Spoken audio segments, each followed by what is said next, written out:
சிவன் சொத்து குல நாசம் என்பது இந்துக்களின் நம்பிக்கை. ஆனால் ஊட்டியில் மாசாணி அம்மன் கோவிலுக்கு சொந்தமான நிலத்தில் சொகுசு ரிசார்ட் கட்டும் அறநிலையத்துறையின் ஆணையை நீதிமன்றம் ரத்து செய்தது. சேலம் கோட்டை மாரியம்மன் கோவில் நிலத்தை போக்குவரத்துறை ஆக்கிரமிக்க முயற்சித்ததை நீதிமன்றம் தடுத்தது.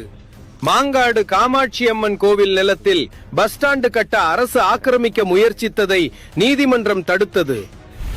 சின்ன நீலாங்கரை சக்தி முத்தம்மன் கோவில் இடத்தை மீன்வளத்துறை ஆக்கிரமிக்க முயற்சித்ததை நீதிமன்றம் தடுத்தது. கள்ளக்குறிச்சி வீர சோழபுரம் சிவன் கோவில் நிலத்தில் அமைந்துள்ள மாவட்ட ஆட்சியர் அலுவலகம் கோவிலுக்கு குத்தகை கொடுப்பதில்லை.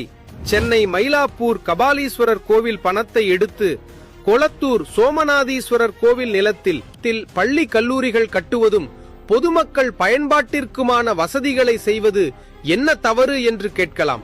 இந்த வசதிகள் இந்துக்களின் பயன்பாட்டிற்கு மட்டுமானதா? ஆலய வழிபாடுகளுக்கும் சமய வளர்ச்சிக்காகவும் இந்து மத மேம்பாட்டிற்காகவும் இந்துக்கள் கொடுக்கும் பணத்தை மடைமாற்றுவது நியாயமா? பழனி கோவில் தேவஸ்தானத்தின் கீழ் இயங்கும் கல்லூரியில் பிற்படுத்தப்பட்ட முஸ்லிம்களுக்கு இடஒதுக்கீடு, இந்து சொத்தை பொது சொத்தாக மாற்றும் நூதன கொள்ளையே இந்த முன்னெடுப்புகள். இந்த கொள்ளையை உணர்ந்த நீதிமன்றம் கோவில் பணம் கோவில் பயன்பாட்டிற்கு மட்டுமே, வேறு பயன்பாட்டிற்கு மடைமாற்றுவது தவறு என்று உறுதிபட தெரிவித்துள்ளது.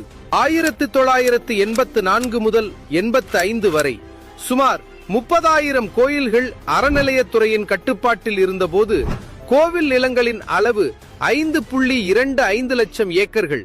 2019ஆம் ஆண்டு சுமார் 36,000 கோயில்கள் அறநிலையத்துறையின் வசம் இருந்தபோது நிலத்தின் அளவு 4.78 லட்சம் ஏக்கர்களாக குறுகியது. 5 ஆண்டுகளில் மட்டும் ஏறத்தாழ 8,000 கோயில்களை இந்துக்களிடமிருந்து பறித்துள்ளது.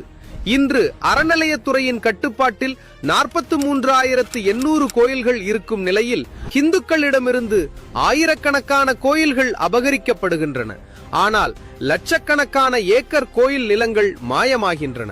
இந்து கோயில் சொத்துக்களை திருடி கோயில்களை நலிவுறச் செய்து தமிழகத்தின் ஆன்மீக அடையாளத்தை அழிக்கும் சாமி குற்றம் ஆகாதா?